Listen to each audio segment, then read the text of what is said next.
नमस्कार, स्वागत है आपका 4 टीवी न्यूज पर और मैं हूं आपके साथ जो है रुक करते हैं खबरों की। उत्तर प्रदेश से बड़ी खबर सामने आ रही। फतेहपुर में शनिवार को भीषण सड़क हादसा हो गया है। हादसा हाईवे किनारे खड़े ट्रक में तेज रफ्तार अनियंत्रित कार के घुसने से हुआ है। वहीं इस दुर्घटना में कार सवार दंपति समेत 4 लोगों की मौके पर ही दर्दनाक मौत हुई है। तो ये बड़ी खबर आपको बता रहे हैं, भीषण हादसा और इसमें 4 लोगों की मौत। वहीं बताया जा रहा है कि एक महिला और एक बच्चा गंभीर रूप से घायल भी है। वहीं सूचना पर पहुंचे पुलिस ने घायलों को सीएचसी पहुंचाया और वहां से घायलों की जो स्थिति है, हालत है, उनको नाजुक देखते हुए जिला अस्पताल के लिए रेफर किया गया है। परिजनों को घटना की जानकारी देने के बाद पुलिस ने शवों को कब्जे में लेकर पोस्टमार्टम के लिए भेज दिया है। तो ये फतेहपुर से बड़ी खबर सामने आ रही है, जहां गाड़ी की तस्वीर भी आप देख सकते हैं स्क्रीन पर किस तरह से पड़खच्चे उड़े हुए हैं। भीषण सड़क हादसे में 4 लोगों की मौत, वहीं 2 लोगों की हालत गंभीर बताई जा रही है।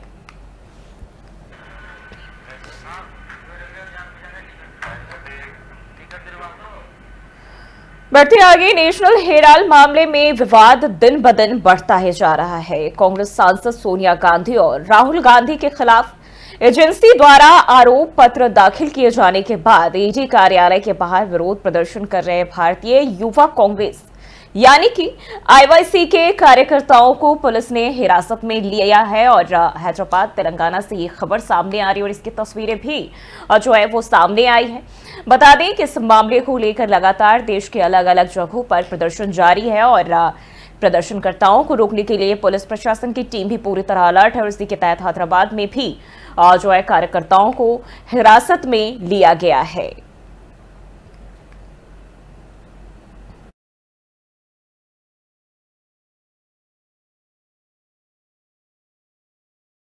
बढ़ते हैं आगे, दिल्ली से खबर सामने आ रही है, जहां वक्फ कानून को लेकर सियासत अब हाई ही देखने को मिल रहा है। बीजेपी सांसद निशिकांत दुबे का बड़ा बयान इसको लेकर सामने आया है और उन्होंने ये कह दिया है कि कानून सुप्रीम कोर्ट ही बनाएगा तो संसद भवन बंद कर देना चाहिए। तो ये बड़ा बयान आपको बता दें, कानून को लेकर पूरे देश में एक अलग ही माहौल वक्फ कानून को लेकर देखने को मिल रहा है। और कई लोग जहां एक तरफ इस कानून का समर्थन कर रहे हैं तो कई लोग इसका विरोध भी कर रहे हैं।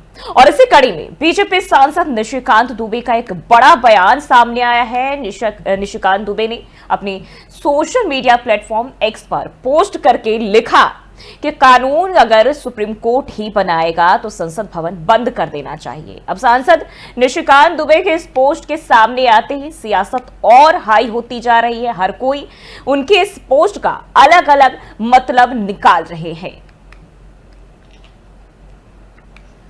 तो वक्फ कानून को लेकर सियासी पारा अब हाई है और बीजेपी सांसद निशिकांत दुबे ने अपने सोशल मीडिया अकाउंट एक्स पर पोस्ट कर ये बड़ा बयान दिया है। और एक बार फिर कहीं ना कहीं वक्फ कानून को लेकर जिस तरीके से मुद्दा गरमाया हुआ है वो और हाई हो सकता है। उन्होंने कहा है कि कानून अगर सुप्रीम कोर्ट ही बनाएगा तो संसद भवन ही बंद कर देना चाहिए।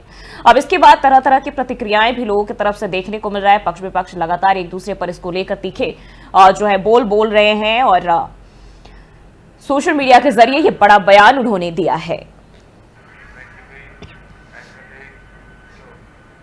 और मुर्शिदाबाद से आपको बता दें खबर, जहां राष्ट्रीय महिला आयोग की टीम ने वहां दौरा किया है और हिंसा प्रभावित जो इलाके हैं तमाम जगहों का दौरा किया है। आपको बता दें अध्यक्ष विजया राहटकर ने इस दौरान बयान दिया है और कहा कि जो लोग हैं, जो पीड़ित लोग हैं, उनकी मांगों को हम सरकार तक पहुंचाएंगे। तो राष्ट्रीय महिला आयोग की अध्यक्ष विजया राहटकर और उनकी टीम शनिवार को हिंसा प्रभावित मुर्शिदाबाद के धुलियान पहुंची और जहां हिंसा प्रभावित जो भी इलाके हैं तमाम जगहों का दौरा किया और पीड़ितों से इस दौरान उन्होंने मुलाकात की। साथ ही एनसीडब्ल्यू के अध्यक्ष विजया राहटकर ने मीडिया से बातचीत करते हुए कहा कि यहां बहुत ज्यादा जो हिंसा हुआ है वो बहुत ही ज्यादा हो गया और ये बिल्कुल अमानवीय है। लोगों को इससे बेहद तकलीफ हो रही है और उनकी मांगों को हम सरकार के सामने रखेंगे। तो ये राष्ट्रीय महिला आयोग के अध्यक्ष ने बयान दिया है कि जो पीड़ित परिवार है, तमाम लोग जो इसकी चपेट में आए हैं, जो इस दर्द को झेल रहे हैं, उनकी मांगों को हम सरकार तक पहुंचाने का काम करेंगे। बहुत ज्यादा हो गया है इस तरीके से, ये सब अमानवीय है। इतनी तकलीफ इन सब लोगों को हो रही है। क्या बनाई जाए? देखिए उन्होंने जो जो कुछ बातें मांगी है हम वो चीजें सब हम सरकार के सामने, बहुत ज्यादा हो गया है। और मुर्शिदाबाद हिंसा से जुड़ी एक और जानकारी आपको बता दें, जहां अब अर्चना मजूमदार ने जो है बयान दिया, कहा कि लोगों को उनके घरों से घसीट कर निकाला गया। जिस तरीके से जो वारदात हुई उसको लेकर मुर्शिदाबाद हिंसा को लेकर एनसीडब्ल्यू सदस्य अर्चना मजूमदार ने अपना बयान दिया है। आपको बता दें महिला आयोग की जो टीम है वो भी पहुंची है और उसी में अब देखें तो एक सदस्य का ये बयान सामने आया है, जिसमें उन्होंने कहा कि किसी महिला ने यहाँ इस हिंसा में अपने पति को खो दिया है तो किसी ने अपने बेटे को। लोगों को उनके घरों से घसीट कर निकाला गया और उनकी हत्या कर दी गई और ये इतना भयानक है। साथ ही उन्होंने ये भी कहा कि मुझे नहीं पता पश्चिम बंगाल में ऐसी घटनाएं पहले भी हुई हैं या फिर नहीं, ये सब हमने पहली बार देखा है और ये बिल्कुल अस्वीकार्य है। सरकार को इसकी जिम्मेदारी लेनी चाहिए। तो मुर्शिदाबाद हिंसा को लेकर लगातार बयानबाजी जो है वो सामने आ रही है और एनसीडब्ल्यू की सदस्य अर्चना मजूमदार ने भी ये कहा है कि इसकी जो पूरी जिम्मेदारी है सरकार को लेनी चाहिए, क्योंकि किसी महिला ने अपने पति खोए हैं तो किसी ने बेटे को खोया है और ये बिल्कुल अस्वीकार्य है। जो कुछ भी हिंसा देश भर में यहाँ देखने को मिला है, देश भर के लोग इसके साक्षी बने हैं और हर कोई इससे कहीं ना कहीं आहत है। ऐसा नहीं आ रहा, भयंकर। कोई महिला के पति गया, बेटा गया, कोई महिला के बेटा का गया, सबका ऐसा करके घर से निकाल के खींच के बाहर जाके उनको बुचर की तरह उनको कुपा के काटाया गया। उसका भयानक है। ऐसा मामला बंगाल में हुआ क्या हम नहीं जानते हैं। पहला बार देख रहा है। ऐसा नहीं हो सकता, ऐसा नहीं चल सकता है। ऐसा नहीं आ रहा, भयंकर। कोई महिला के पति गया, बेटा गया।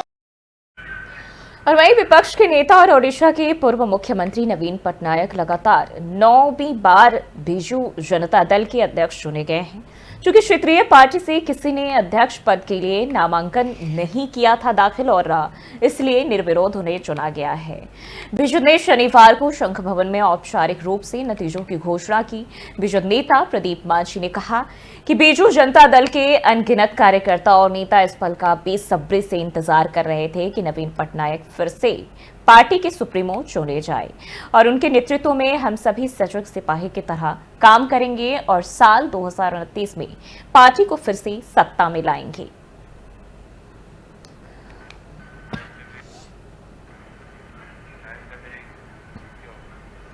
बढ़ते आगे लखनऊ से खबर सामने आ रही है, जहां बीएसपी अध्यक्ष मायावती का बयान सामने आया है। बीएसपी अध्यक्ष मायावती ने एक्स पर अपनी पोस्ट कर कहा है कि गुड गवर्नेंस संविधान के हिसाब से चलने में है। देश को संविधान के हिसाब से लेकर चलना ही गुड गवर्नेंस है। महाराष्ट्र, गुजरात, कर्नाटक के नेताओं के साथ बैठक की गई। तमिलनाडु, केरल को लेकर दिल्ली में अहम बैठक की गई। बीएसपी संगठन के गठन पर बैठक की गई ताकि जनाधार को बढ़ाया जाए और इसी को लेकर गहन समीक्षा भी की गई है। तो ये बीएसपी अध्यक्ष मायावती ने ट्वीट किया है और उन्होंने कहा है गुड गवर्नेंस जो है वो संविधान के बताए तरीकों के साथ चलने में ही है।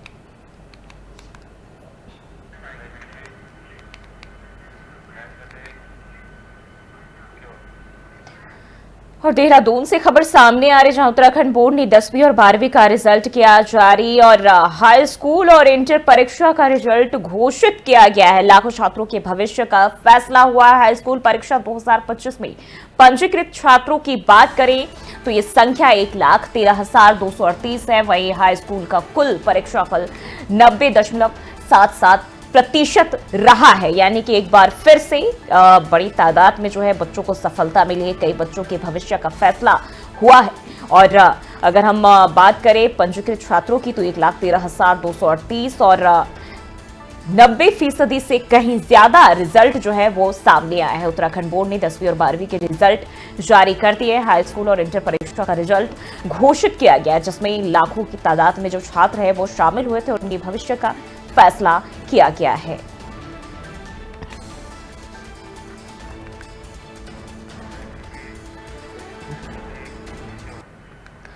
बढ़ते आगे, गोरखपुर से खबर सामने आ रही, जहां गोरखपुर दौरे पर सीएम योगी आदित्यनाथ और गोरखनाथ मंदिर में जनता दर्शन लगाया और यहां पहुंचे लोगों की समस्याएं सुनी। तो उत्तर प्रदेश के मुख्यमंत्री योगी आदित्यनाथ ने गोरखपुर में जो है गोरखनाथ मंदिर में जनता दर्शन कार्यक्रम लगाया और इस दौरान बड़ी तादाद में जो फरियादी पहुंचते हैं, उन तमाम लोगों की समस्याओं को एक एक करके सुना और साथ ही साथ इस दौरान जो अधिकारी मौजूद रहे उनको समस्या के जल्द से जल्द निस्तारण के निर्देश भी दिए हैं। तो सीएम योगी आदित्यनाथ ने ये जनता दर्शन कार्यक्रम लगाया है और बड़ी तादाद में जो फरियादी वहां पहुंचते हैं उन तमाम लोगों की मुश्किलों को, समस्याओं को सुना है और सभी के निस्तारण के निर्देश दिए हैं।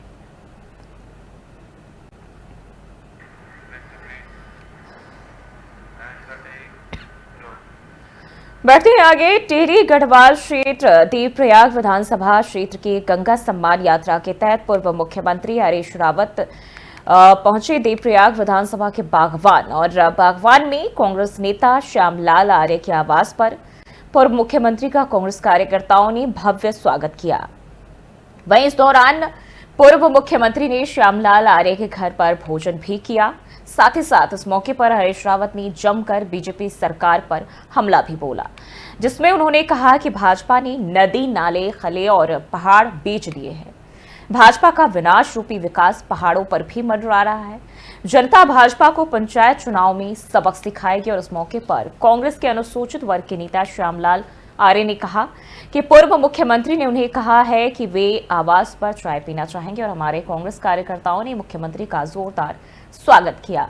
तो देवप्रयाग पहुंचे हरीश रावत और इस दौरान बीजेपी पर जमकर निशाना साधा है और साथ ही साथ कहा कि जनता बीजेपी को पंचायत चुनाव में सबक जरूर सिखाएगी।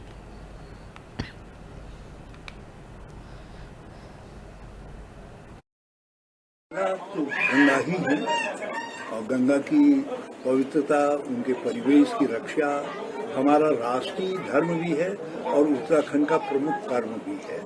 और इस समय जिस तरीके से गंगा के दोनों किनारों में अनियंत्रित विकास का शिकार हो रही हैं, वो बड़ा चिंताजनक है। और अकेले गंगा जी नहीं, जितने हमारे नदियां हैं, गाल गधेरे हैं, केवल एक काम कर रही है सरकार, बजरी खुदवा रही है और जहाँ जो जमीनें मिल रही है वो जमीनों को औने पौने दाम पर लोगों को बेचा जा रहा है। एक विकास की जो आधार बन सकती है हमारे भविष्य की, वो नदियां भी हमसे छिन रही है। ऐसा है कि मैं आदरणीय हरीश रावत जी का, जो हमारे पूर्व मुख्यमंत्री रहे हैं, मैं उनका हृदय से स्वागत करता हूँ, अभिनंदन करता हूँ कि उन्होंने एक दलित के घर पे चाय पीने का मन बनाया, सूक्ष्म जलपान करने का मन बनाया।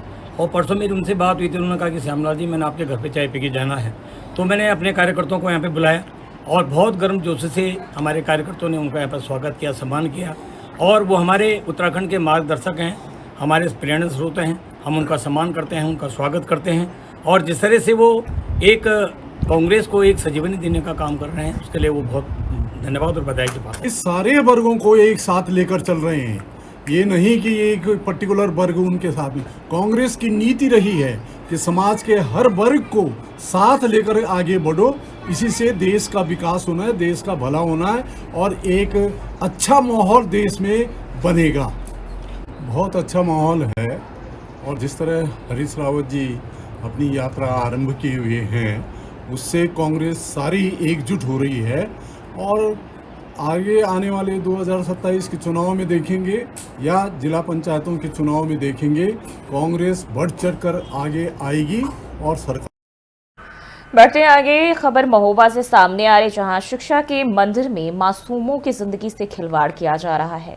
निर्माणाधीन प्राइवेट स्कूल में नौनिहाल पढ़ने के बजाय मजदूर बने फिर रहे हैं।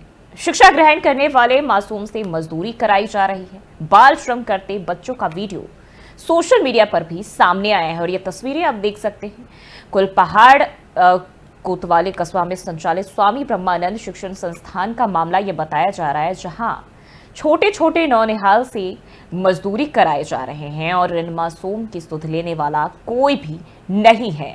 और ये तस्वीरें वायरल भी हो रही है, जहां कई सारे नौनिहाल मासूम की जिंदगी के साथ खिलवाड़, निर्माणाधीन स्कूल और बच्चे यहां पढ़ने के बजाय मजदूरी करते हुए नजर आ रहे हैं। वे है शिक्षा को लेकर ये तस्वीरें कहीं ना कहीं ठीक उसके विपरीत और उलट साबित होती है।